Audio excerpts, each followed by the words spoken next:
Hello friends, இன்றைக்கி நம்ம என்ன வீடியோ பார்க்க போகிறோம்னா, சப்பாத்திக்கு சூப்பரான தொட்டுக்க சைட் டிஷ் தான் பார்க்க போகிறோம்.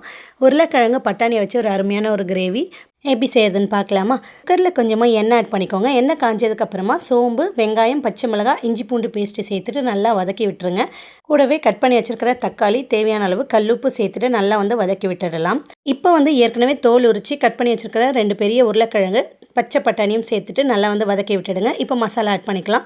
1/4 ஸ்பூன் மஞ்சள் தூள், 1/2 ஸ்பூன் காஷ்மீரி மிளகாய் தூள் நான் சேர்த்துக்கிறேன். ஏற்கனவே ஒரு ஷார்ட்ஸ்லேயும் சொல்லியிருப்பேன், என்னுடைய காஷ்மீரி மிளகாய் தூள் நான் வீட்லேயே அரைப்பேன். இதில் பார்த்தீங்கன்னா கல்பாசி சேர்த்து அரைக்கிறனால இந்த மாதிரி கிரேவி செய்யும் போது நல்லா வாசனையாகவும் இருக்கும், கலர்ஃபுல்லாகவும் இருக்கும். ட்ரை பண்ணி பாருங்கள். இப்போ ஒரு 1/2 ஸ்பூன் அளவுக்கு கரம் மசாலா, தேவையான அளவு தண்ணி விட்டு ஒரு 4 விசிலுக்கு நல்லா வேக வச்சு எடுத்துருங்க. அப்படியே பார்த்தீங்கன்னா நான் சப்பாத்திக்கு மாவும் நல்லா பிசைஞ்சு வச்சுட்டேன். இப்போ நல்லா சாஃப்டான சப்பாத்தியும் ரெடி ஆகிடுச்சு. இந்த கிரேவி ஓப்பன் பண்ணி பார்த்தீங்கன்னா இப்படி தான் இருக்கும். இதை நல்லா மேஷர் வச்சு 1-2 நல்லா மசிச்சு விட்டுட்டு சப்பாத்தியோட வச்சு சாப்பிட்டு பாருங்கள். சூப்பராக இருக்கும். வீடியோ பிடிச்சிருந்தா சின்னதாக ஒரு லைக் பண்ணுங்கள். அப்படி நம்ம சேனலை சப்ஸ்கிரைப் பண்ணிட்டு சப்போர்ட் பண்ணுங்கள் ஃப்ரெண்ட்ஸ். நெக்ஸ்ட் வீடியோவில் பார்க்கலாம். தேங்க்யூ, பாய்.